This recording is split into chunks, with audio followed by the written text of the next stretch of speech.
Pemirsa, untuk mengetahui perkembangan pasar uang serta prospek rupiah, kita telah terhubung dengan Dian Ayu Yustina, Head of Macro Research Bank Mandiri.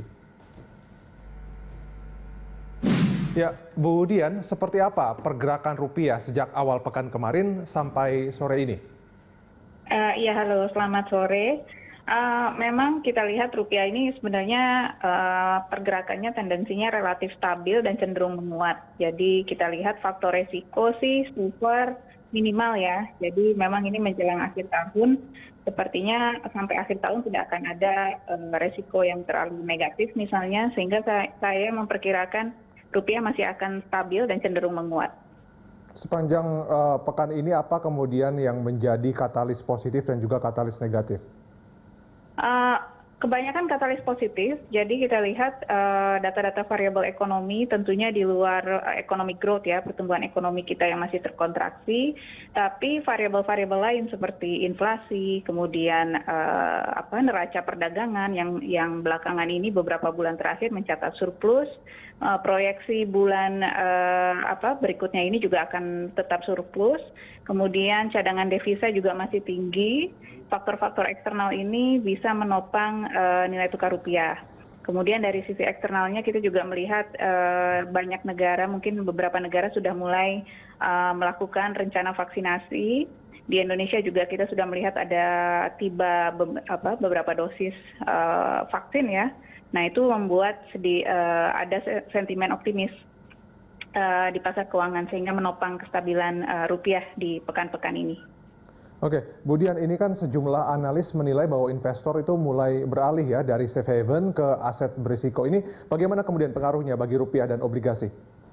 Tentunya sangat positif ya. Kita memang melihat di sini faktor risiko baik dari global maupun domestik itu relatif minimal, sehingga investor itu cenderung mulai berani untuk melakukan investasi dan keluar dari comfort zone mereka yaitu safe haven dan mulai masuk ke aset-aset beresiko. Nah ini mungkin kita akan lebih melihat lebih jelasnya nih mulai tahun depan. Jadi beberapa lembaga memproyeksikan aliran modal asing itu bisa meningkat ya ke negara-negara emerging selama fase pemulihan ekonominya bisa terjaga, artinya on track gitu ya, mulai gradually pulih dan kemudian tidak ada berita negatif terkait vaksinasi, misalnya rencana vaksinasinya secara bertahap bisa dilakukan. Nah itu bisa menunjang aliran modal asing masuk dan tentunya akan mendukung penguatan rupiah dan kenaikan harga obligasi. Ya, Bu Dian, kalau melihat posisi rupiah saat ini, Anda melihatnya bagaimana prospeknya untuk awal tahun 2021?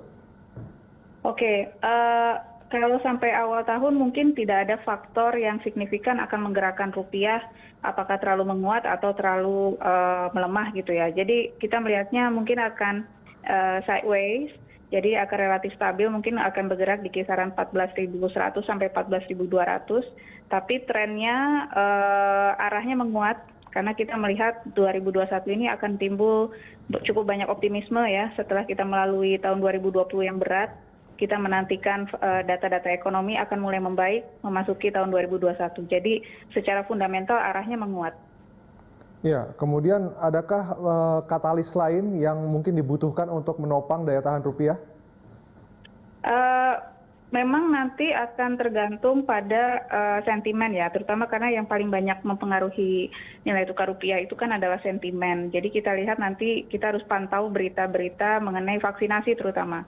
Seperti yang di UK kemarin kan ya, ada berita mengenai reaksi yang dialami setelah mengalami vaksinasi. Selama proses vaksinasinya itu masih dinilai berjalan lancar dan tidak mengganggu proses pemulihan ekonomi secara global, harusnya sih pengaruhnya relatif positif ya ke rupiah, masih bisa cenderung menguat.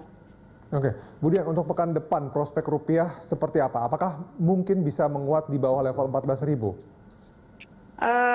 Kalau sampai ke bawah 14.000 sepertinya terlalu besar ya. Jadi kita melihatnya sampai akhir tahun mungkin masih akan sideways, artinya tidak terlalu besar potensi penguatannya. Karena memang kita lihat market selain saat ini memang masih quite positif akibat adanya berita vaksin, tapi juga tentunya kita masih waspada ya.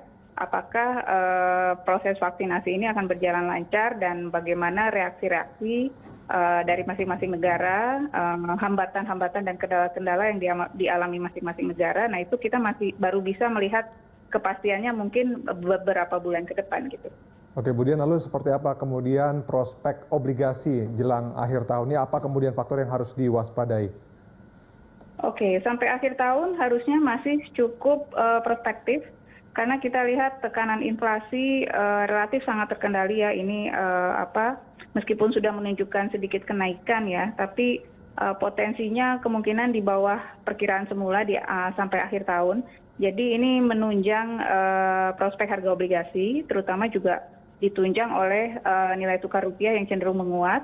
Kemudian kita juga lihat kemungkinan akan ada prospek aliran modal asing masuk, yang biasanya kalau aliran modal asing masuk ke Indonesia, saat ini sasaran utamanya adalah pasar obligasi. Jadi prospeknya masih bagus sampai akhir tahun. Baik, terima kasih atas analisis dan informasinya. Pemirsa, itu tadi Dian Ayu Justina, Head of Macro Research Bank Mandiri. Baik, terima kasih.